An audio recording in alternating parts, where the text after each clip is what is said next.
Okay, great. Good morning, everybody. Welcome to our last, for this school year, our last virtual coffee, Saturday morning virtual coffee. Today's topic is diversity, equity, and inclusion. Well, you hear us say DEI, that's what we're talking about. And today our discussion is being hosted by Amy Shepard. She's our Director of Diversity, Equity, and Inclusion. She's also librarian for the whole school. She also wears about 15 other hats and has been part of St. Anne's from almost the beginning and is just really committed to our school and to our community. A couple of housekeeping notes.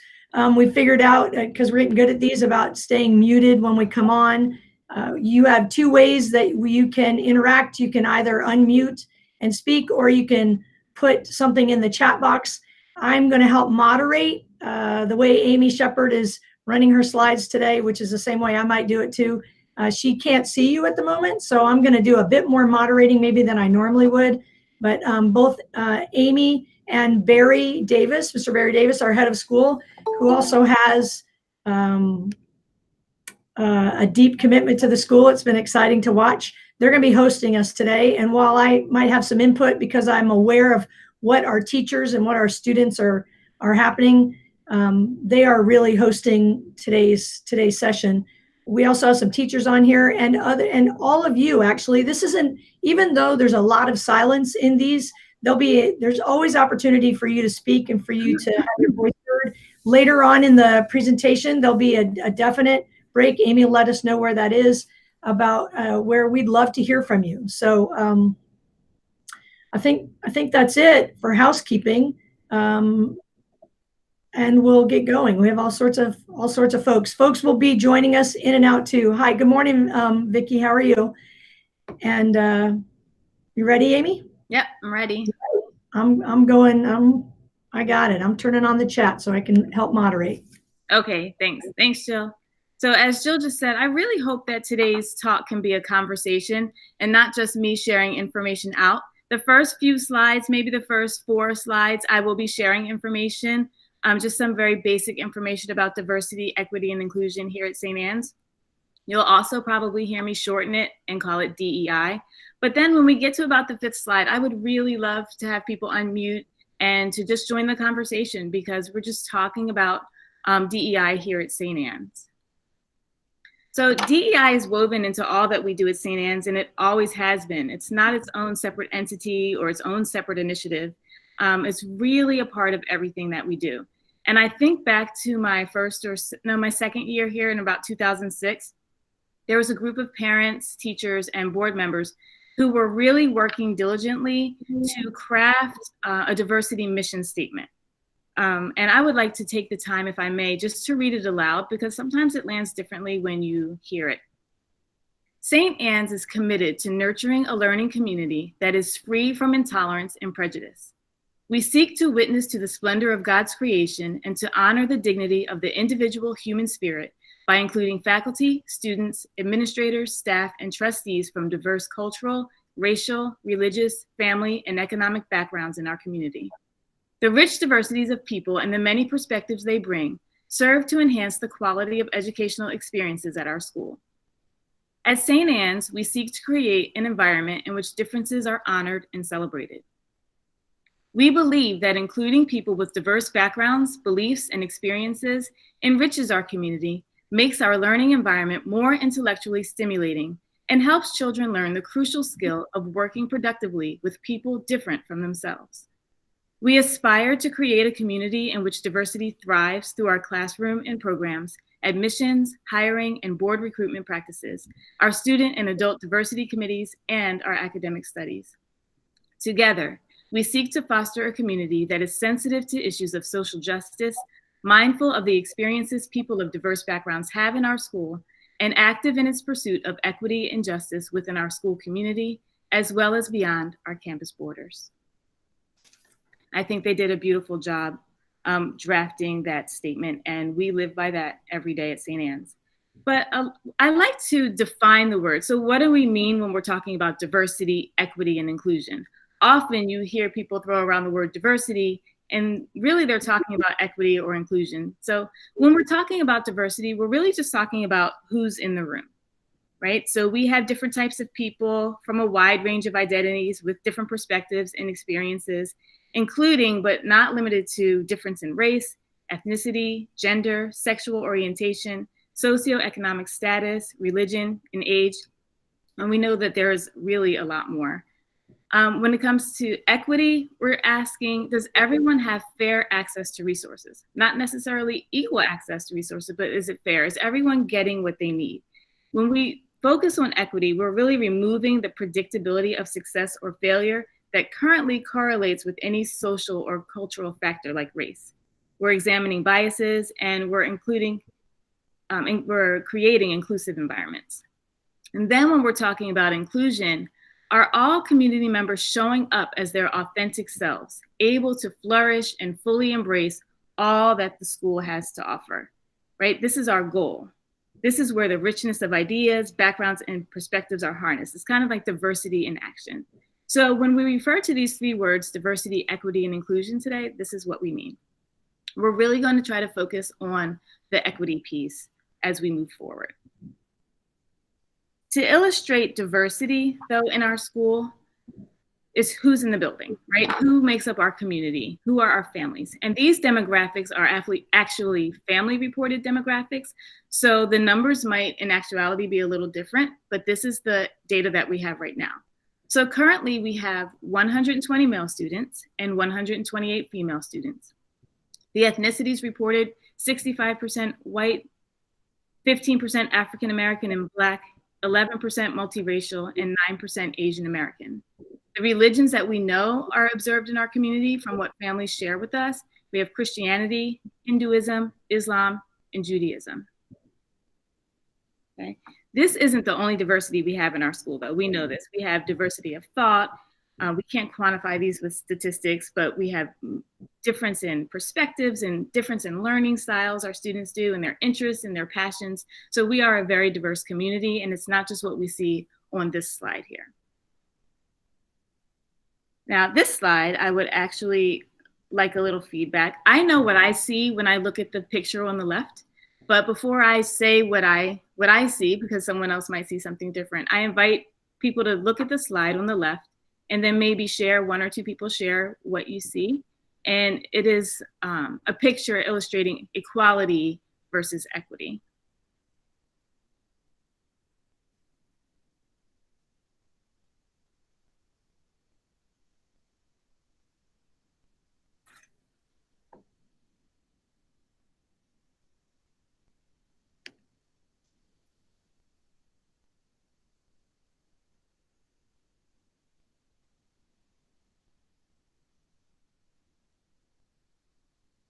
Jill, I can't see everyone, so should I just go ahead and say what I see?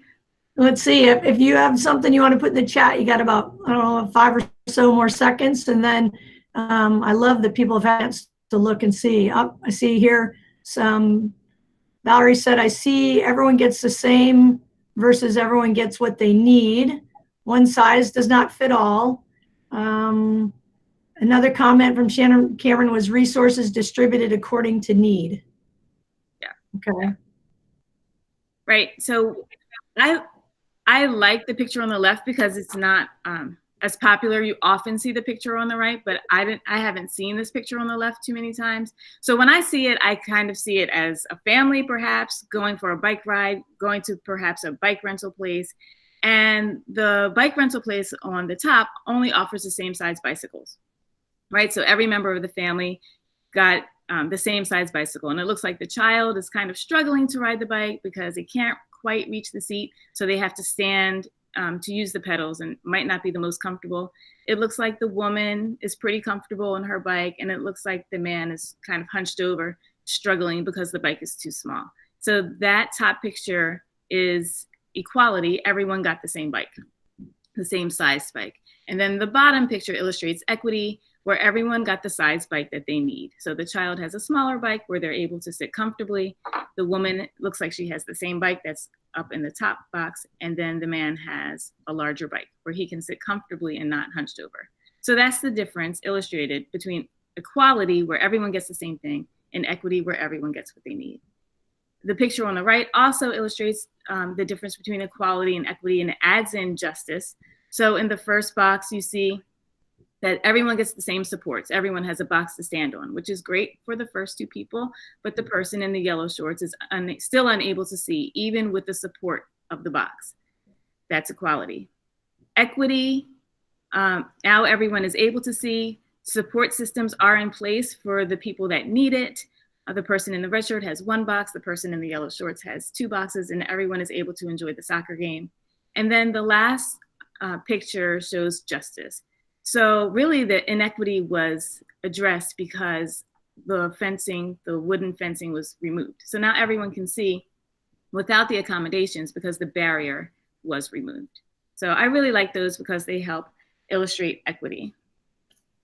So then now is the time where I would like to really open it up. I know we have teachers and leadership team members and parents present on our call today, but let's talk about where equitable and inclusive practices show up here at St. Anne's. So I just took the liberty of jotting down a few things that I see that came to me very easily that I would like to share, but perhaps other people can really add to this. So I see equitable and inclusive practices in our curriculum.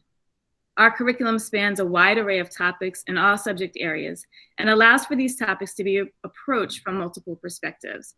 Students are taught to think critically and ask thoughtful questions like who's telling the story and whose story is being told, right? So they're encouraged to really think critically and maybe challenge what they're hearing and challenge what they're learning and wonder, is there a part that's missing from this story?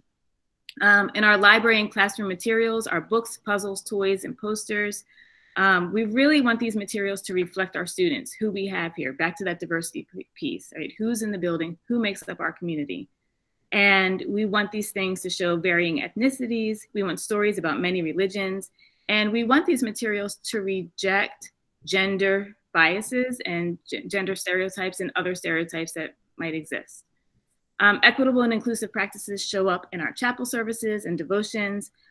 We celebrate many holidays. We observe different holidays. We teach about different religions, and families are invited to speak and to share, not only in chapel, but also in the classroom and in everything that we do here in our devotions. Pretty much in our classroom lessons, people are always invited to come in and share their backgrounds and their knowledge.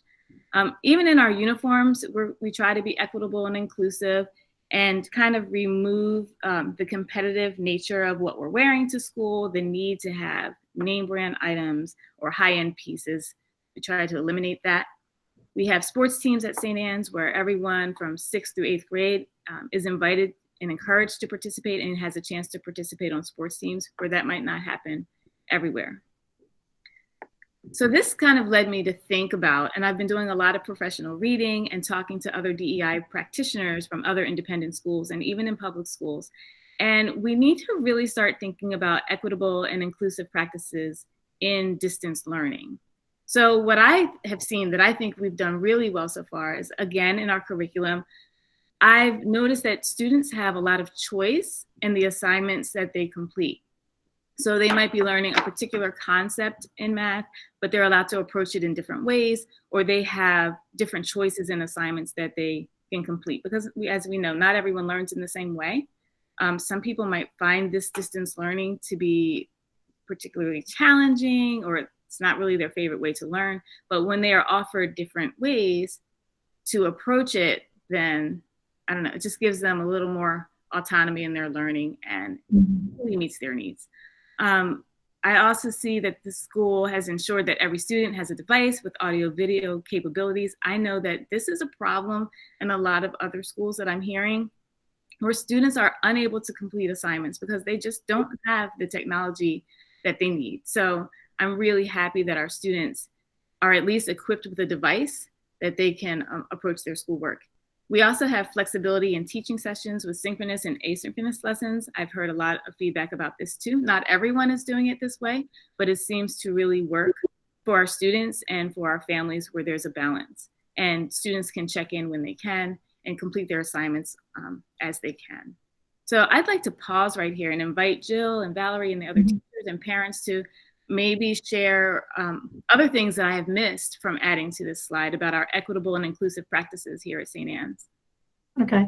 Hey, and before we go too far, Tiffany Stewart slipped in an answer with which I think was a nice, like, kind of summary for what you were saying about the equality versus equity. That I just wanted to make sure that I slipped in before, because it also it definitely has to do with what you've just asked from people too. It said in the top picture, everyone has the same thing, but the experience is not the same. And on the bottom picture, slight changes have been made so that everyone has what they need and can enjoy the experience. I think that's a really nice point, Tiffany, that you made putting that in there. And it segues really nicely into what Amy was speaking here about equitable and inclusive practices during distance learning. So absolutely. I'll open it up to other people. Yeah. Okay. Is that me? All right. Okay.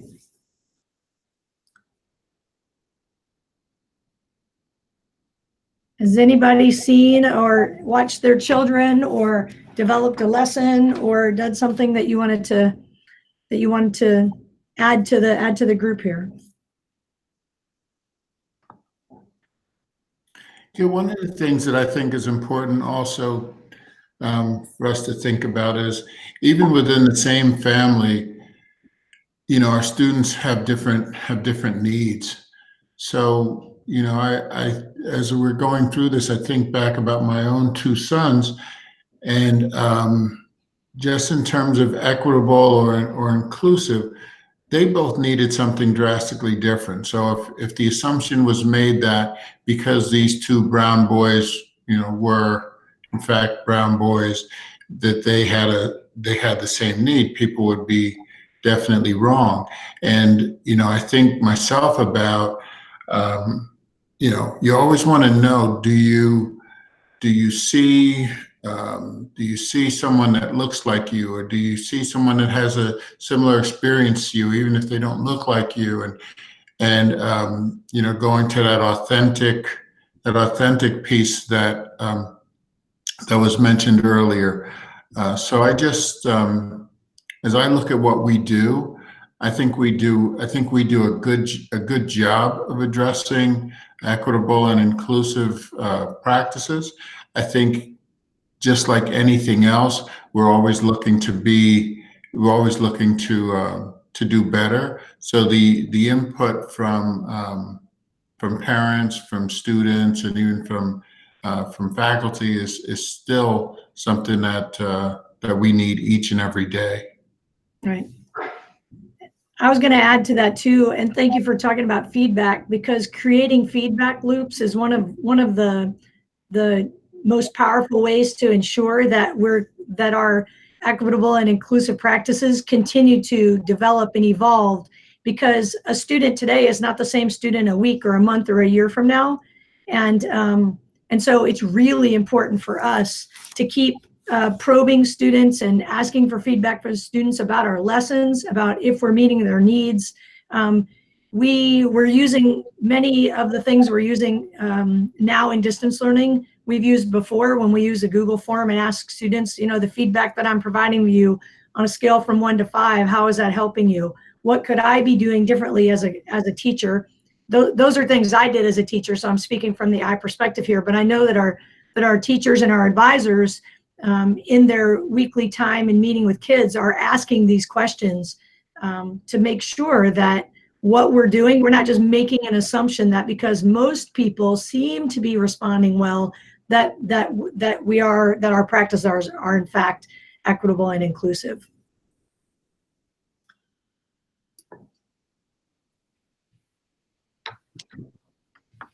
So I would add that one of the things that I've become even more keenly aware of is how distance learning really brings another layer of, I guess, sort of vulnerability and peeling back the layers of getting to know the individuals, in that when you wake up in the morning and you put on your uniform and you hop in the car and then you come to school, everybody's in the same place, in the same building, and sees the same thing. Whereas when you are having to jump on a computer and put a video on and be in your own home, you don't get, everything kind of comes with you. So, and I'll use myself as an example, as a mom of 2 teenagers, and, always finding the spot in my house that looks the cleanest, because I don't necessarily want everybody to see the chaos that's going on in my life, So if I turned my computer just about 2 inches to the left, you would see a pile of stuff that,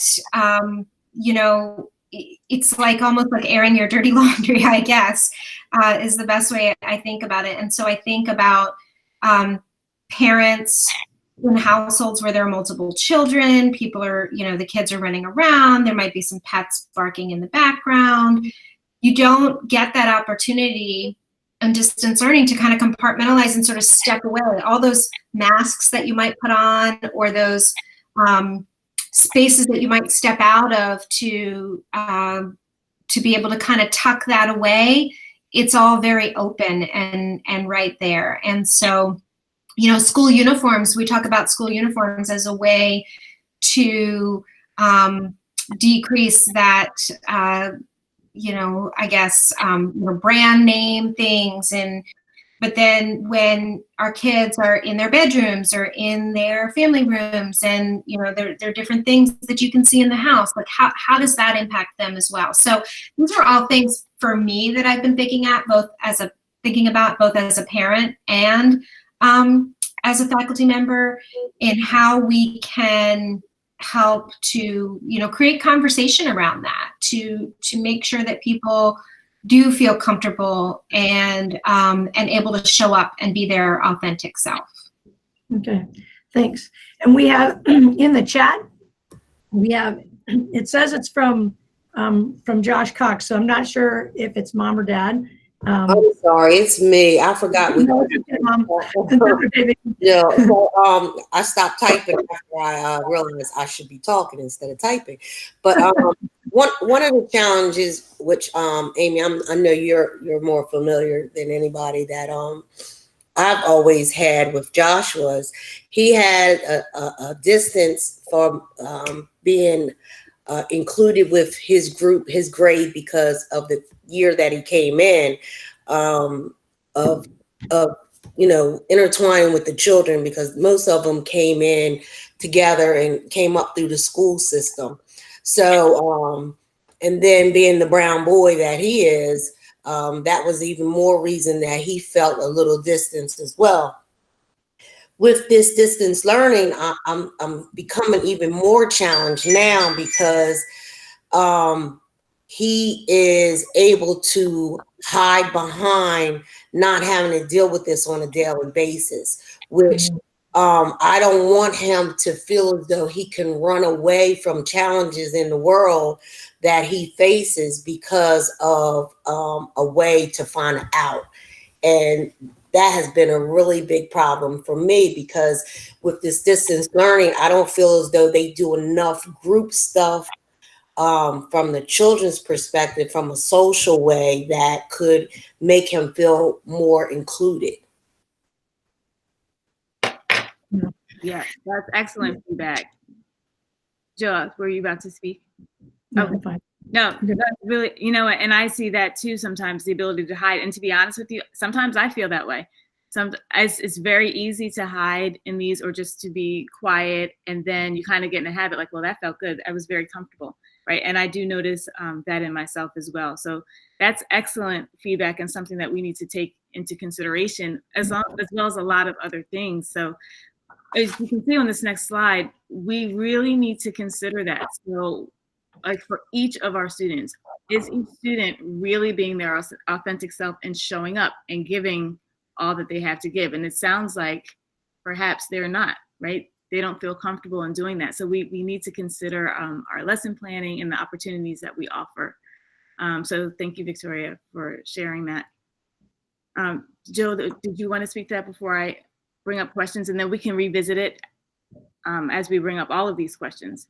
Right. Yeah, no, Vicki, thank you very much for bringing that up again, because I think it's an important point, and your voice is an important one, because I'm going to guess that you've spoken, I know you spoke from the ICE perspective, but always when I hear something, I always assume that there are others who might feel the same way. Oh, I'm sure. I'm sure. Yeah. Yeah, Barry, did you want to speak? Yeah, I just was thinking that in particular for kids in middle school, when identity is such an important thing, we've got such a variety of challenges that face kids at this age level with whether it's online learning or whether it's normal being in school every day. I still have got to come to grips with who I feel I am, and online it's equally challenging to try and put yourself forward to your peers, because you can be perceived as going over the top and being somebody that you're not, or as was just mentioned, you can withdraw, in which case then you're never a part of the group. And it is a challenge. I don't think there's any right answer to it. I think the biggest thing is being aware, so that we are able to at least try to address it. Absolutely. And here's some questions that other independent schools are considering. And I'm so happy for this opportunity, so that we'll get actual feedback from our school and learn what needs to be addressed. But I'm hearing, and Val spoke to this already, do all of our students have a workspace with a background that they feel comfortable sharing with the class? A lot of schools are saying that kids don't want their cameras on all the time. They don't necessarily want people to see their bedrooms, right? That's a very intimate space. They don't necessarily want to share that. And sometimes they have to work in that space because perhaps all the other spaces in the home are being used. Or students are comparing their backgrounds to the backgrounds of their classmates, right? So they're taking their focus off of their learning, off of the assignment, and now they're so worried about, like, oh, well, what are people saying? And then comparing what they have to others. Do all students have the tools that they need to complete all assignments? So are we asking students to do things that not everyone can do, such as something as simple as printing? I know we just got a printer. A month ago, had my students been asked, my own personal kids, to print something, they wouldn't have been able to do it. So they would have been able to complete some assignments, but not all assignments. So are we really providing all of the tools that they need to complete all assignments thoroughly? Is the workload manageable for students with many responsibilities? As we know, and we hear on the news, a lot of students are helping with childcare and household chores right now, perhaps because of their parents' work duties, perhaps because someone is ill. It could be for any number of reasons. So is the workload manageable for students? And what might be manageable today might not be manageable in 2 weeks. Like, circumstances are constantly changing right now. So we need to make sure that we can kind of keep our finger on the pulse of that and be in touch with our students. And I think our advisory program really helps with that. I feel like I know what's going on with my advisees on a week-to-week basis. They kind of fill me in, and every week is different for them. And we need to be flexible with that. And lastly, have we at St. Anne's created a space where families feel comfortable sharing personal challenges, like the loss of a job, the loss of a home, illness, the death of a friend or family member? And in a chat I was doing with another DEI practitioner, and they told me that I can share the story and just not share the school. But through all of this, there was a family who lost their jobs. And because they lost their jobs, they lost their home, and they were living in their car. And the student absolutely did not want anyone to know, right? So with all this video chatting, they had their phones, but like, how do you show a background that's not going to let people know that, hey, I'm not in my home? So that was causing undue stress. And the family didn't feel comfortable in their particular school sharing what had happened. So how do we create a space at St. Anne's where we are really empathetic, where we really come together to solve problems and help each other? And I'm sure this list could go on and on. So I would also like to be quiet again and invite people to share, like, perhaps what are we missing in our equitable and inclusive practices, particularly when we talk about distance learning right now.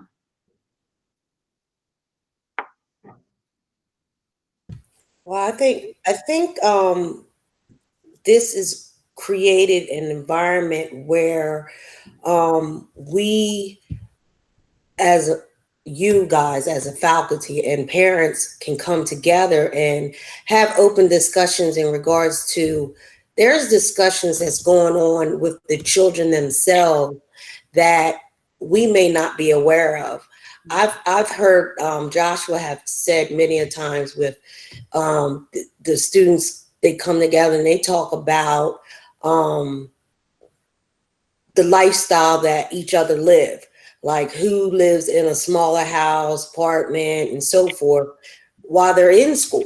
So this is even more pressure for a family that when they do this distance learning, have to face the fact that, you know, children don't have any control on, you know, what type of class that they're in.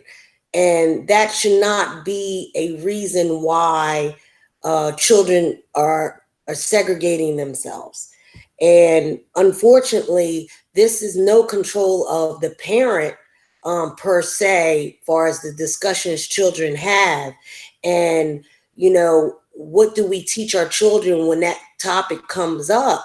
I know for me, I tell Joshua, regardless of where you live, where, you know, what type of financial status you have, learning is learning, and we all have the equal opportunity for that.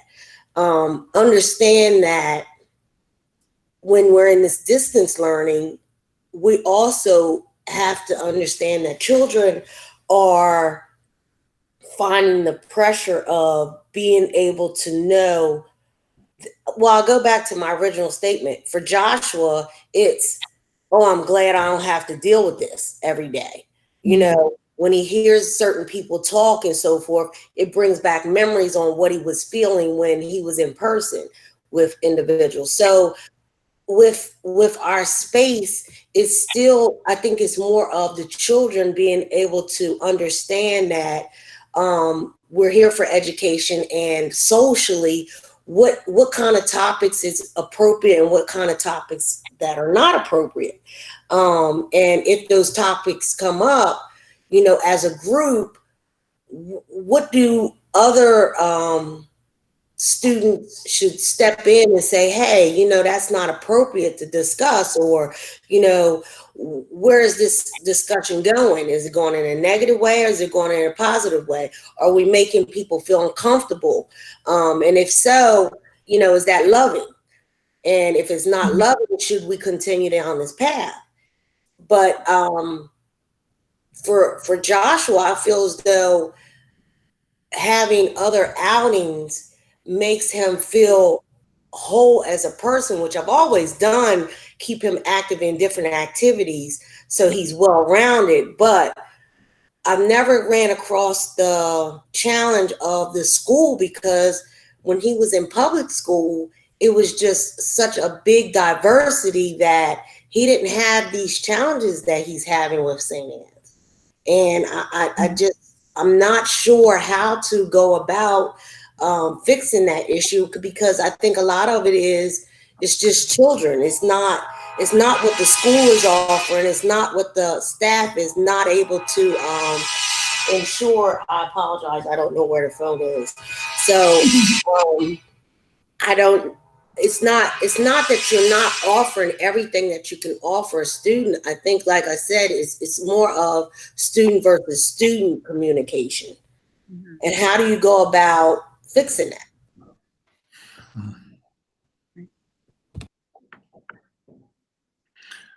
Well, I feel like I've been talking too much, but one of the things that I wanted to mention, and I think this is whether you're an independent school, public school, whatever the setting happens to be, I think there are lessons that we learn, or our kids learn about people.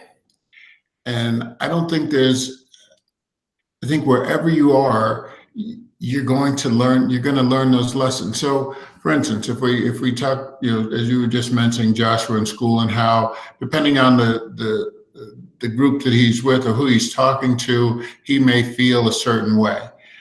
While I think that there's an education that has to happen in a community for all the members of the community, I think you also still learn about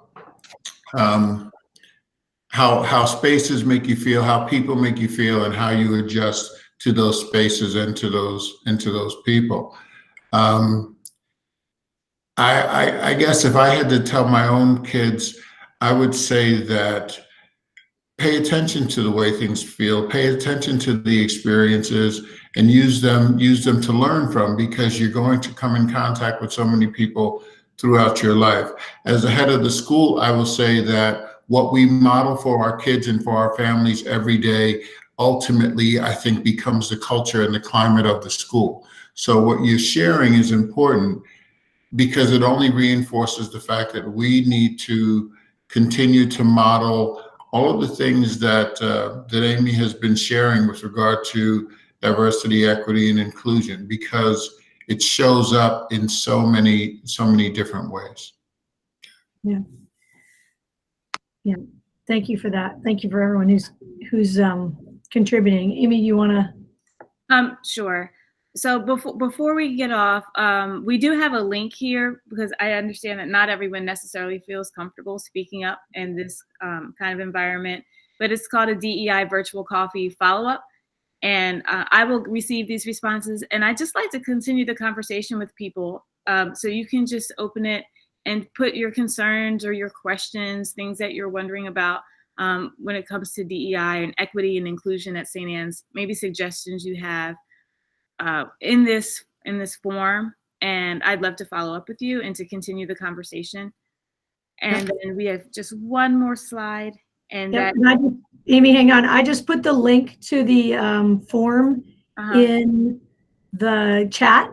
So that's the link to the live form that you can copy and paste into your own address bar. And I want to make note that and those responses will be collected by Amy and curated by her, and she'll go from there. So if you have more comments, concerns, questions, suggestions, that's a good place for them. And so please do use the link. And I will also include that link in our Tuesday letter for those folks that weren't here, because they won't necessarily see the chat, and then it'll be another place, because you're likely to go away from here and have some other things that you'd like to share with us through Amy. So go ahead. Sorry, Amy. Thank you. No, that's perfect. Thank you so much for putting that in the chat. Okay. So then, actually, there's two slides very quickly. So just the inclusion piece, we talked about diversity with our demographics. We talked about equity and the way that we do things here at St. Anne's, and then inclusion. And our motto, the St. Anne's is a place where students are known, loved, challenged, and inspired for their future. That's inclusion, right? We want our students to thrive and to be equipped with what they need. Our students are armed with a growth mindset, and they're prepared to thrive. And once each and every student is doing that, then we've reached inclusion, right? That's our ultimate goal. So there is an organization called Pollyanna that works with cultural competency in education and with families, and they're offering this series of workshops. So I wanted to include it here in case we have parents who are interested in joining these conversations. It's called Parenting During a Pandemic Parent Group, and it looks like they meet on Wednesdays from 11 a.m. to 12 p.m. Their first one was this past Wednesday on self-reflection, but as you can see, they have 5 more sessions moving forward. So everyone is invited to participate in these workshops. I hope that you do. If you do and you want to connect back with us with things that you hear or ideas, and you want to keep this conversation going, I really welcome that and hope that that can happen. So I just want to thank everybody for being so open and for joining us this morning. And I'm really looking forward to continuing our diversity, equity, and inclusion work as we move forward. Great. So I've pasted the link for the parent resources, this last slide. The link is there, and you'll find the information there that's listed in 1 through 6. So if you're interested in that, I would also encourage you that the link that was supplied that's to the Google form, you can use that anytime. That's linked to Amy Shepard, and she'll be getting that information. So I encourage you to use that. Doesn't have to be today. It can be any day. You could take that and drag it onto your desktop and use it when you think of something. And Barry, thank you for your note in the chat there about following up with Vicki. I appreciate that. So I think with that, think we will end our time because I know that we have folks who need to hop off and hop on to the lower school virtual coffee. Amy, did you have any final words? Nope, I just want to say thank you. Thank you, and happy Mother's Day to everyone.